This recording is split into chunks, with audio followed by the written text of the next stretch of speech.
പ്രിയ സുഹൃത്തുക്കളെ, ഞാൻ ഒരു നല്ലൊരു വീഡിയോ ആയിട്ടാണ് നിങ്ങളുടെ മുന്നിലേക്ക് വന്നിരിക്കുന്നത്. വീഡിയോ ഇഷ്ടമാണെന്നുണ്ടെങ്കിൽ തീർച്ചയായിട്ടും നിങ്ങൾ സപ്പോർട്ട് ചെയ്യുക. നിങ്ങളെ സപ്പോർട്ട് ഉണ്ടെങ്കിൽ ഇത്തരത്തിലുള്ള വീഡിയോസ് എനിക്ക് ചെയ്യാൻ പറ്റത്തുള്ളൂ. അതുകൊണ്ട് തീർച്ചയായിട്ടും സപ്പോർട്ട് ചെയ്യുക. അപ്പോൾ നമുക്ക് വീഡിയോയിലേക്ക് കിടക്കാം.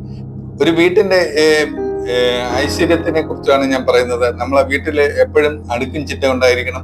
നമ്മളെ വീട്ടമ്മമാർ എപ്പോഴും നല്ല രീതിയിൽ നമ്മളെ അടുക്കളയും വീട് കാര്യങ്ങളും എല്ലാം തുടച്ച് വൃത്തിയാക്കി അതിൻ്റെതായ സ്ഥാനത്ത് എല്ലാ സാധനങ്ങളും വെക്കുക.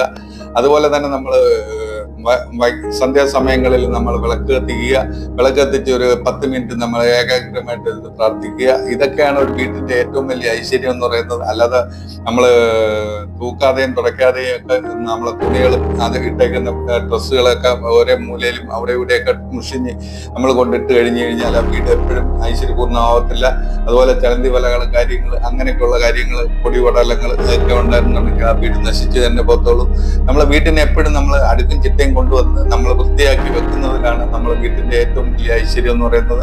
അതുപോലെ സന്ധ്യാസമയങ്ങളിൽ നമ്മൾ വിളക്ക് കത്തിച്ച് പ്രാർത്ഥിക്കുക. അല്ലെന്നുണ്ടെന്നുണ്ടെങ്കിൽ മെഴുകുതിരി എത്തിച്ച്, അല്ലെന്നുണ്ടെന്നുണ്ടെങ്കിൽ നമ്മൾ വേറെ മതത്തിലാണെങ്കിൽ അള്ളാഹുവിനെ വിളിച്ച് പ്രാർത്ഥിക്കുക. അങ്ങനെയൊക്കെയുള്ള കാര്യങ്ങൾ ചെയ്തു കഴിഞ്ഞാൽ തീർച്ചയായിട്ടും ആ വീട്ടിൽ നല്ല ഐശ്വര്യം ഉണ്ടായിരിക്കും. ആ വീട് ഉയർന്നു തന്നെ പോകും. ഇത്രയൊക്കെയാണ് എൻ്റെ അറിവ് വെച്ച് നിങ്ങളെ മുന്നിലേക്ക് എനിക്ക് പറഞ്ഞു തരാനുള്ളത്. അടുത്തൊരു വീഡിയോ ആയിട്ട് വീണ്ടും നമുക്ക് കാണാം. ബൈ.